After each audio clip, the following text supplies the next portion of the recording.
Hello കൂട്ടുകാരെ, ഞാനിന്ന് ഒരു പരിപാടി നടത്താനായിട്ട് പോവുകയാണ്. എൻ്റെ ബിസിനസ് ഐഡിയയാണ് കൊണ്ടുവരാൻ പോകുന്നത്. അപ്പോൾ എനിക്ക് കൂൺ കൃഷിയുള്ളത് എല്ലാവർക്കും അറിയാവുന്ന കാര്യമാണല്ലോ. അപ്പോൾ ഈ കഴിഞ്ഞ ചൂടിൻ്റെ സമയത്ത് ഞാനൊന്ന് കൃഷിയൊക്കെ നിർത്തി വെച്ചിരിക്കുകയായിരുന്നു ഒരു മാസത്തേക്ക്. ഇപ്പോൾ പുതിയ കൂൺ ഷെഡ് റെഡിയാക്കിയിട്ടുണ്ട്. അത് ചിലവ് കുറഞ്ഞ രീതിയിൽ നമുക്ക് എങ്ങനെ കൂൺ ഷെഡ് റെഡിയാക്കാം എന്നുള്ളതാണ് കാണിച്ചു തരാനായിട്ട് പോകുന്നത് കേട്ടോ. അപ്പോൾ എനിക്ക് വീടിനോടുകൂടെ തന്നെ ഒരു ഷെഡ് ഓൾറെഡി ഉണ്ടായിരുന്നതാണ്. അത് ഞാൻ സൈഡൊക്കെ അതാ ഗ്രീൻ നെറ്റ് ഇട്ട് മറച്ചെടുത്തിരിക്കുകയാണ്. ഗ്രീൻ നെറ്റ് ഇട്ടിട്ട് ഇനി ഇത് നെറ്റൊക്കെ ഇട്ടിരിക്കണമെങ്കിലും ഉണ്ടല്ലോ, കാറ്റ് വരുമ്പോഴത്തേക്ക് ഇത് ഇങ്ങനെ ഉള്ളിലോട്ടൊക്കെ ആയിപ്പോവും. അപ്പം നമ്മൾ ഇതൊന്ന് ഒരിച്ചിരി പഴയ ഇരുമ്പ് കഷ്ണമൊക്കെ ഇട്ടൊന്ന് ഫിക്സ് ചെയ്തൊക്കെ എടുക്കാനായിട്ട് പോവുകയാണ്. അപ്പം നേരത്തെയും ഞാൻ ഷെഡൊക്കെ നിർമ്മിക്കുന്നത് ഇങ്ങനെ ചിലവ് കുറഞ്ഞ രീതിയിൽ നമ്മുടെ വീട്ടിലുള്ള സാധനങ്ങളൊക്കെ ഉപയോഗിച്ച് തന്നെയാണ് ചെയ്യുന്നത്. അപ്പോൾ ഗ്രീൻ നെറ്റ് വാങ്ങിച്ചതാണ്. പഴയ ഗ്രീൻ നെറ്റാണ് കഴിഞ്ഞ വർഷത്തെ. പിന്നെ പഴയ സാരിയൊക്കെ എടുത്തൊക്കെ ബാക്കിയൊക്കെ പോരാത്തതൊക്കെ ചെയ്യും. അപ്പം അങ്ങനെയൊക്കെ നമുക്ക് ചിലവ് കുറഞ്ഞ രീതിയിൽ ഒരു കൂൺ ഷെഡ് എങ്ങനെ നിർമ്മിക്കുക എന്നുള്ളതാണ് ഇന്ന് ഞാൻ കാണിച്ചു തരുന്നത്. അപ്പോൾ നേരത്തെയുള്ള വീഡിയോയിൽ കൂണ് ചെയ്തിൻ്റെ വീഡിയോസൊക്കെ ചെയ്തപ്പോഴത്തേക്ക് ചേച്ചി കൂൺ ഷെഡ് ഉണ്ടാക്കണേ എങ്ങനെയാണെന്നൊന്ന് പറയണമെന്നൊക്കെ പറഞ്ഞിട്ടുണ്ടായിരുന്നേ. അപ്പോഴും നിലവിലുള്ള ഷെഡ് എങ്ങനെ മെയിൻറ്റെയിൻ ചെയ്ത് നമുക്ക് നിലനിർത്തി കൂൺ കൃഷിക്ക് ഉപയോഗിക്കുക എന്നുള്ളതാണ് വീഡിയോ. അപ്പോൾ ഞാൻ എന്തൊക്കെ സാധനമാണ് എടുത്തിട്ടേക്കണം നോക്കിക്കേ. നമ്മുടെ ഇവിടെ ഗേറ്റിൻ്റെ പണിയും അതുപോലെ തന്നെ ടെറസിൻ്റെ മേളിൽ റൂഫ് വർക്കൊക്കെ ചെയ്തപ്പോഴൊക്കെ ഉള്ള കട്ടിങ് വേസ്റ്റൊക്കെയാണ് എടുത്തിട്ടിരിക്കുന്നത്. അപ്പോൾ ഇതൊക്കെ നമുക്ക് ആ നെറ്റിൻ്റെ അടിയിൽ ഇങ്ങനെ തിരികെ കയറ്റിയിട്ട് സ്ട്രെയിറ്റ് ആക്കിയൊക്കെ നിർത്താൻ വേണ്ടിയിട്ടൊക്കെയാണ് എടുക്കുന്നത്. നോക്കിക്കേ, കിടക്കണ കഷ്ണങ്ങളൊക്കെ ഞാൻ അങ്ങനെ എടുത്തിട്ടിരിക്കുകയാണ്. അപ്പോൾ അത് ഒരു കഷ്ണം ഞാൻ എടുക്കുന്നുണ്ട്. അപ്പോൾ ഇത് നമുക്ക് എന്താ ചെയ്യണമെന്ന് കാണിക്കാം. അപ്പം ഇതിലേ കൂടിയാണ് ഡോറ് വെക്കണം, ഇതിലേ കൂടിയാണ് കേട്ടോ. അപ്പോൾ ഇതിലേ കൂടെ അങ്ങോട്ട് കയറിപ്പോകാൻ ഷെഡിൻ്റെ ഉൾഭാഗം ഒന്ന് കണ്ടിട്ട് വരാം ആദ്യം.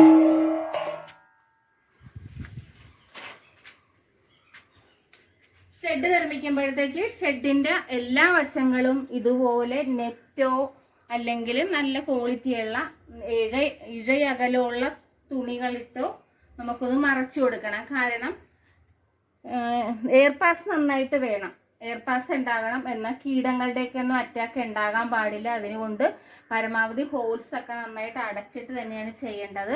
ഈ ഗ്രീൻ നെറ്റ് ആകുമ്പോൾ നന്നായിട്ട് എയർ പാസ് ഉണ്ടായിക്കോളുവേ. പിന്നെ നമുക്ക് ഇതൊക്കെ തൂക്കിയിട്ട് ബെഡ് ഹാങ് ചെയ്യാൻ വേണ്ടിയിട്ട് ഓൾറെഡി കുറച്ച് സ്റ്റാൻഡൊക്കെ ഇതിനകത്തുണ്ട്. പക്ഷെ ഇതൊന്നും പോരാണ്ട് വരും. പിന്നെ ഞാൻ കുറച്ച് കട്ടിങ് വേസ്റ്റുകളൊക്കെ എടുത്ത് വെച്ചിട്ടുണ്ട്. പിന്നെ പോരാത്ത കമ്പി നമുക്ക് ചിലപ്പോൾ മേടിക്കേണ്ടിയൊക്കെ വരും കേട്ടോ. അതൊക്കെ നമ്മൾ ഇതിനകത്തേക്ക് വെച്ച് കൊടുത്തിട്ട് ഇവിടെയാണ് ചെയ്യുന്നത്. പിന്നെ കൂൺ ഷെഡിന് പരമാവധി നല്ല ഹൈറ്റുള്ള ഷെഡായിരിക്കുന്നതാണ് നല്ലത്. പക്ഷെ ഇതിന് ഹൈറ്റ് കുറവാണ്. ഹൈറ്റ് കൂടുതലുണ്ടെങ്കിൽ നമുക്ക് നെറ്റല്ല കൂടുതൽ ബെഡ് താഴത്തേക്ക് ഒരു 4-5 ബെഡ് താഴത്തേക്ക് നമുക്ക് ഹാങ് ചെയ്തിടാനായിട്ട് പറ്റും. പക്ഷെ ഈ ഷെഡിന് എനിക്ക് ഹൈറ്റ് കുറവാണ്. ഇപ്പം പഴയ ഷെഡിന് നല്ല ഹൈറ്റ് ഉള്ളതാണ്. അപ്പോൾ എപ്പോഴും ആ ഷെഡിൽ തന്നെയാണല്ലോ കൂൺ കൃഷി ചെയ്യുന്നത്. അപ്പോൾ അത് കുറച്ച് നാൾ ഫ്രീ ആക്കി ഇടാൻ വേണ്ടിയിട്ടാണ്. നമ്മുടെ ഷെഡ് എപ്പോഴും ഒന്ന് മാറി മാറി ചെയ്യുന്നത് നല്ലതാണ്. അപ്പം അതുകൊണ്ടാണ് ഞാൻ നെറ്റേക്ക് എടുത്തത്. ഇനി ഇത് നിറഞ്ഞതിന് ശേഷം നമുക്ക് പിന്നെ വീണ്ടും പഴയ ഷെഡിലേക്ക് ഞാൻ ബെഡുകൾ ഇടും. അപ്പോൾ നമുക്കത് ഇതൊക്കെ ഒന്ന് റെഡിയാക്കണ കാണിക്കാം. എന്തായാലും നോക്കിക്കേ, ഗ്രീൻ നെറ്റ് വെച്ചിട്ട് പഴയ നെറ്റൊക്കെ തന്നെ എടുത്തിരിക്കുന്നത് കേട്ടോ. പിന്നെ ഇവിടെ കുറച്ച് നെറ്റിന് പോരായ്മ ഉണ്ടായിരുന്നു. അതിന് ഞാൻ പഴയ ഒരു ഡോർ കർട്ടനാണ് എടുത്തിരിക്കുന്നത്. അപ്പോൾ ഇതിലും അത്യാവശ്യം എയർ പാസ് ഉണ്ടാകും. പിന്നെ ഈ ഒരു എല്ലാവരുടെയും നോട്ടെത്താത്തൊരു ഏരിയ ആണല്ലോ. അപ്പോൾ ഒരു അഭംഗിയൊന്നും ഉണ്ടാകത്തും ഇല്ല. മെറ്റലിൻ്റെ കഷ്ണമൊക്കെ ഞാൻ അകത്തേക്ക് എടുക്കുവാണ്. അതിനുശേഷം ഫിക്സ് ചെയ്തൊക്കെ കാണിക്കാം.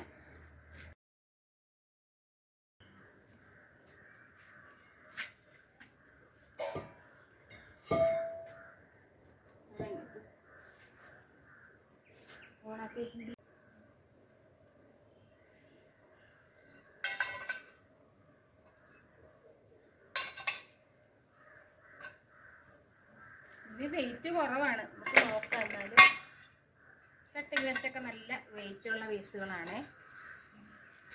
അപ്പം ഏത് പാഴ്വസ്തുക്കളും നമുക്ക് യൂസ്ഫുൾ ആക്കി എടുക്കാനായിട്ട് പറ്റും.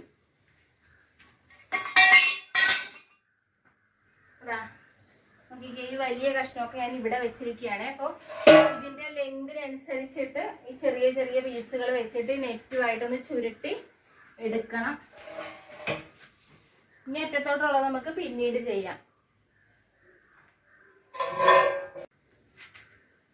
അപ്പോൾ ഈ നെറ്റ് നല്ല സ്ട്രെയിറ്റ് ആയിട്ട് ഇങ്ങനെ നിൽക്കാൻ വേണ്ടിയിട്ടാണ് ഈ പരിപാടി ചെയ്യുന്നത് കേട്ടോ. അതേ നോക്കിക്കുക. അപ്പോൾ ഒരു കഷ്ണം ഞാൻ നെറ്റിന്റെ അടിയിലേക്ക് വെച്ച് നന്നായിട്ടൊന്ന് ചുരുട്ടി കൊടുക്കുന്നുണ്ട്. ഇങ്ങനെ നീളത്തിൽ ഇങ്ങനെ വെച്ചിട്ടുണ്ട് ഇവിടെ കട്ടിങ് വേസ്റ്റ് ഒക്കെ കേട്ടോ. അപ്പൊ ഇരുമ്പിന്റെ ഒക്കെ കട്ടിങ് വേസ്റ്റ് തന്നെ വേണമെന്നില്ല, നമുക്ക് എന്താണോ നല്ല സ്ട്രോങ് ആയിട്ട് നമുക്ക് നിലനിർത്തുക എന്നുള്ളത് മാത്രമാണ് ഈ ഭിത്തിയല്ല നെറ്റ്. അപ്പൊ ഇതൊന്നും ഇങ്ങനെ വെച്ച് ഒന്ന് ചുരുട്ടി കൊടുക്കുന്നുണ്ട്. എന്നിട്ട് നമ്മൾ ഇവിടെ തയ്ച്ചു കൊടുക്കേണ്ടത് നോക്കിക്കുക. നല്ല വലിവില് കിട്ടിയിട്ടില്ലേ? അപ്പൊ ഇവിടെ ചെറിയ ഹോളൊക്കെ ഉണ്ട്, അത് ഞാൻ പിന്നീട് ഒന്നും കൂടെ സ്റ്റിച്ച് ചെയ്തൊക്കെ ചേർത്ത് കൊടുക്കും കേട്ടോ. അതെ നോക്കിക്കേ, നല്ല സ്ട്രെയിറ്റ് ആയിട്ട് നിൽക്കത്തക്ക പോലെ, സ്ട്രോങ് ആയിട്ട് നിൽക്കത്തക്ക പോലെ ഇതിങ്ങനെ ചെയ്യും. ഇങ്ങനെ ചെയ്ത് കഴിഞ്ഞാൽ പിന്നെ ഇത് അങ്ങോട്ടും ഇങ്ങോട്ടും ഒന്നും അടിച്ചൊന്നും പോരത്തില്ല. മൊത്തത്തിലൊന്ന് ചുരുട്ടിയതിന് ശേഷം നമുക്ക് ചെയ്യാൻ പോയി ഇവിടെ നമുക്കൊന്ന് ആദ്യമേ ഒന്ന് സ്റ്റിച്ച് ചെയ്ത് കൊടുക്കാം. അപ്പം നമ്മളിതാ ഇതേപോലെ തയ്ച്ചു കൊടുക്കുകയാണേ.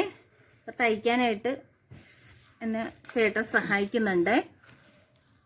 മൊത്തത്തിൽ അങ്ങോട്ട് ഇടയ്ക്കിടയ്ക്ക് കെട്ടിട്ട് ഒന്ന് സ്ട്രോങ് ആക്കി കൊടുത്താൽ മതിയേ. നേരത്തെ ഞാനിവിടെ ഇതേപോലെ ചെയ്തുകൊണ്ടിരുന്നതാണ്. ഇപ്പോൾ കഴിഞ്ഞ വർഷമാണ് ഈ ഷെഡ് മാറ്റി പുതിയ ഷെഡിലോട്ടാക്കിയത്. ഇപ്പോൾ വീണ്ടും ഈ ഷെഡിലോട്ട് തന്നെ വന്നിരിക്കുകയാണ്. നല്ല ബലത്തിൽ നിൽക്കണം.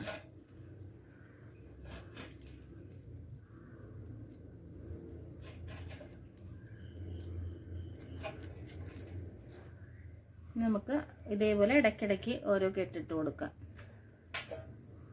നമ്മുടെ വീട്ടിൽ കൂൺ കൃഷിയൊക്കെ ചെയ്യുമ്പോൾ വലിയ ഷെഡൊന്നും ആദ്യമേ തന്നെ നമ്മൾ ഹൈടെക് ഷെഡിലോട്ടൊന്നും പോകരുത്. അങ്ങനെയൊക്കെ പോയി കഴിഞ്ഞാൽ കൂൺ കൃഷി പ്രത്യേകിച്ച് നമുക്ക് മാർക്കറ്റൊക്കെ കിട്ടാൻ ഇച്ചിരി ബുദ്ധിമുട്ടുള്ളതാണ്. എനിക്ക് അത്യാവശ്യം മാർക്കറ്റ് ഉണ്ട്, കാരണം ഞാൻ ആദ്യമേ തൊട്ട് കൃഷിയൊക്കെ ചെയ്ത് അതിന് നല്ല രീതിയിൽ കുറച്ച് ആദ്യം മാർക്കറ്റാക്കി എടുക്കാൻ വലിയ ബുദ്ധിമുട്ടായിരുന്നു. അതിനുശേഷം എൻ്റെ കഠിനമായിട്ടുള്ള അധ്വാന ഫലമായിട്ടാണ് ഞാൻ മാർക്കറ്റാക്കിയൊക്കെ എടുത്തത്. അതിന് വേണ്ടിയിട്ട് ഞാൻ ചെയ്ത ഒരു മെയിൻ പരിപാടി എന്ന് വെച്ചാൽ, അതിന് ഈ കൂണ് കൃഷി ചെയ്ത് കഴിഞ്ഞാൽ കൂണ് മേടിക്കുന്ന ആൾക്കാർക്ക് ഇതെങ്ങനെയാണ് യൂസ് ചെയ്യേണ്ടതെന്നുള്ളത് നന്നായിട്ട് അറിയില്ല. അപ്പോൾ അതിന് വേണ്ടിയിട്ട് ഞാൻ എന്ത് ചെയ്തെന്നറിയാവോ, കുറേ റെസിപ്പി ഉണ്ടാക്കിയിട്ട് അത് എല്ലാവർക്കും ഷെയർ ചെയ്ത് കൊടുക്കുമായിരുന്നു. ആരൊക്കെയാണോ വാങ്ങുന്നവർക്കൊക്കെ ഞാനിത് അയച്ചു കൊടുക്കും. അപ്പോൾ കൂണിൻ്റെ അച്ചാർ, അതുപോലെ തന്നെ കൂൺ റോസ്റ്റ്, കൂൺ ബജ്ജി ചെയ്യുന്നത്, അതുപോലെ ഒരുപാട് ഡിഷസ് നമുക്ക് കൂൺ വെച്ചിട്ടുണ്ടാക്കാം കേട്ടോ. പിന്നെ തോരൻ, അങ്ങനെ മെഴുക്ക് പുരട്ടി, കൂണുകൊണ്ട് തീയൽ വെക്കുന്നത്. അപ്പോൾ അതെല്ലാം ഞാനിങ്ങനെ റെസിപ്പി ഉണ്ടാക്കിയിട്ട് റെസിപ്പി ഷെയർ ചെയ്ത് കൊടുത്തു. പിന്നെ ഞാൻ FBയിലൂടെയൊക്കെ ഇത് ആൾക്കാർക്ക് മനസ്സിലാകത്തക്ക രൂപത്തിലുള്ള FBയിലൊക്കെ പോസ്റ്റൊക്കെ ഇടുമായിരുന്നു. അപ്പോൾ അങ്ങനെയാണ് ഞാൻ ഇതിന് മാർക്കറ്റ് ആക്കിയെടുത്തത്.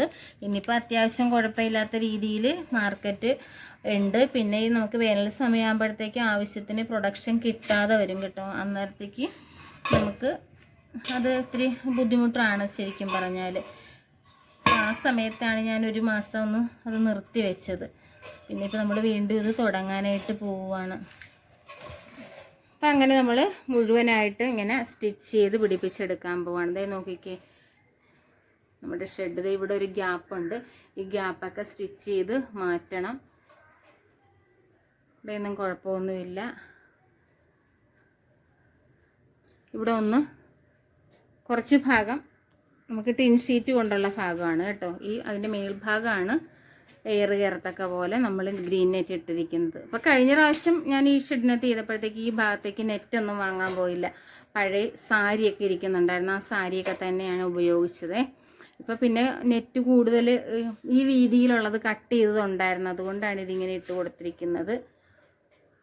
പിന്നെ ഷെഡിൻ്റെ ഭാഗം ഉണ്ടല്ലോ, പുറകല്ല ഫ്രണ്ട് ആയിട്ടുള്ള വശത്ത് ഞാനൊരു പുതിയ പീസൊന്ന് മേടിച്ചിട്ടിട്ടുണ്ട് കേട്ടോ. കാരണം ഉണ്ടല്ലോ, നമുക്കിപ്പോൾ വീടിൻ്റെ അവിടെ നിന്നൊക്കെ ആൾക്കാരിങ്ങനെ കയറിയൊക്കെ വരുമ്പോഴത്തേക്ക് നമ്മുടെ ഇവിടെ തന്നെ ഇങ്ങനെ ഒരു കൂൺ ഷെഡ് നിൽക്കുകയാണല്ലോ. അപ്പോൾ ഇത്തിരി ഭംഗിക്കൊക്കെ നിന്നോട്ടെ എന്ന് വെച്ചിട്ട് ഞാൻ ഈ ഫ്രണ്ട് വശത്ത് ഒരു 2 മീറ്റർ, ഇത് ഒരു 2 മീറ്ററിൻ്റെ ഒരു പീസാണ്. 2 മീറ്ററിൻ്റെ ഒരു പീസ് വാങ്ങിച്ചു.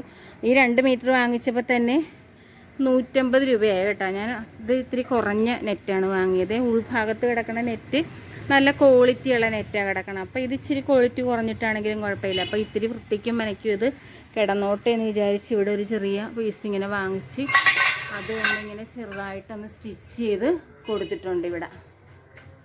കണ്ടോ. അപ്പോൾ നമ്മൾ ഒരു വശം ഇതുപോലെ വെച്ച്, ഇത് ഇവിടെയൊക്കെ കട്ടി കുറഞ്ഞ കമ്പിയാണ് കേട്ടോ. ഇവിടെ ഇങ്ങനെ വെച്ച് വെച്ച് വെച്ച് വെച്ച് വെച്ച് ഇവിടം വരെയും ചെയ്തിട്ടുണ്ട്. ഇവിടം വരെ നമ്മൾ റെഡിയാക്കിയിട്ടുണ്ട്. ഇനി ഇങ്ങോട്ടുണ്ട്, അത് നമ്മൾ ഇത് കഴിഞ്ഞിട്ട് ചെയ്യുന്നുള്ളേ. പിന്നെതാ ഈ വശം ഉണ്ടല്ലോ, കാറ്റടിക്കുമ്പോൾ ഇങ്ങനെ മേലോട്ട് ഇങ്ങനെ പറന്നു പോരും. അങ്ങനെ വരാതിരിക്കാൻ വേണ്ടിയിട്ട് ഇടയ്ക്കിടയ്ക്കൊന്നിങ്ങനെ ഒരു മീറ്റർ, ഒരു 3/4 മീറ്ററോളം അകലത്തിൽ ഇടയ്ക്കിടയ്ക്ക് ഈ പൊടിയിലൊക്കെ ഒന്ന് ഇങ്ങനെ ഫിക്സ് ചെയ്ത് കൊടുക്കുവാണേ. അപ്പോൾ ഇതേ രീതിയിൽ ചെയ്യാനായിട്ടല്ല ഞാൻ പറയുന്നത്, നമ്മുടെ വീട്ടിലുള്ള സൗകര്യം എന്താണോ അത് നമ്മുടെ ഒരു ഐഡിയ വെച്ച് നമ്മൾ ഉപയോഗപ്പെടുത്തി എടുക്കുകയാണ് ചെയ്യണത്. അപ്പോൾ ഇത് ശരിക്കും പറഞ്ഞാൽ കൂൺ ഷെഡ് നിർമ്മിക്കേണ്ടത് ഇങ്ങനെയാണെന്നുള്ളതല്ല, എനിക്കുള്ള സൗകര്യം ഉപയോഗിച്ചിട്ട് ഞാനിങ്ങനെ ചെയ്യണം.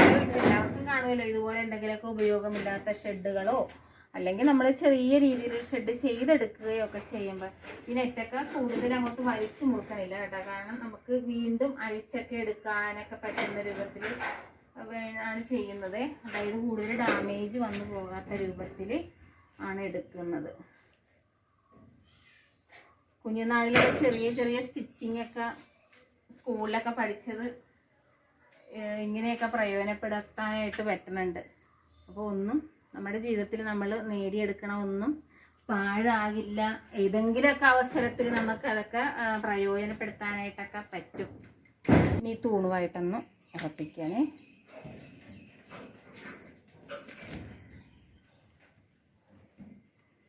കൂൺ കൃഷിയുടെ ഒരുപാട് വീഡിയോ ഒക്കെ ഞാൻ ചെയ്തിട്ടുണ്ട്. അതിനകത്ത് എല്ലാ കാര്യങ്ങളും ഒക്കെ പറയുന്നുണ്ട്. അതുകൊണ്ടാണ് ഇതിനകത്ത് കൂടുതൽ വിശദമായിട്ടൊന്നും കാര്യങ്ങളൊന്നും ഞാൻ പറയാത്തത്. ഇതേപോലെ സ്റ്റിച്ച് ചെയ്ത് ഞാൻ പകുതി ഭാഗം വരെ സ്റ്റിച്ച് ചെയ്തിട്ടുള്ളത് കേട്ടോ. ഇനി ഞാൻ ഉച്ച കഴിഞ്ഞിട്ടാണ് ബാക്കി പരിപാടിയൊക്കെ അങ്ങോട്ട് ചെയ്യുന്നുണ്ട്. പിന്നെ ഈ വശം ഉറപ്പിച്ചെടുക്കുന്നുണ്ട്. അപ്പുറത്തെ പടിഞ്ഞാറ് വശം അങ്ങേറ്റമൊക്കെ റെഡിയാക്കാനൊക്കെ ഉണ്ട് കേട്ടോ. അപ്പോൾ നമ്മുടെ വീഡിയോ ഇവിടെ വൈൻഡപ്പ് ചെയ്യാണ്. ഇനി അടുത്ത ഘട്ടങ്ങളെന്ന് വെച്ചാൽ കൂൺ ബെഡ് ഉണ്ടാക്കുക, നമ്മുടെ ഷെഡിലേക്ക് സ്ഥാപിക്കുക, അങ്ങനെയൊക്കെ ഉള്ളത് ഞാൻ പിന്നീട് സമയമൊക്കെ കിട്ടുകയാണെന്നുണ്ടെങ്കിൽ ഞാനതെല്ലാം വീഡിയോയിലൂടെ കാണിക്കാം. മുൻ വീഡിയോകളൊക്കെ ചെയ്തിട്ടുള്ളതാണ്. അപ്പോൾ പറഞ്ഞ കാര്യങ്ങൾ തന്നെ വീണ്ടും റിപ്പീറ്റ് ചെയ്തൊക്കെ ചെയ്യേണ്ടതായിട്ടൊക്കെ വരും. അപ്പോൾ നമുക്ക് അടുത്ത ഒരു വീഡിയോയിലൂടെ മുന്നോട്ട് പോകാം. ഓക്കെ.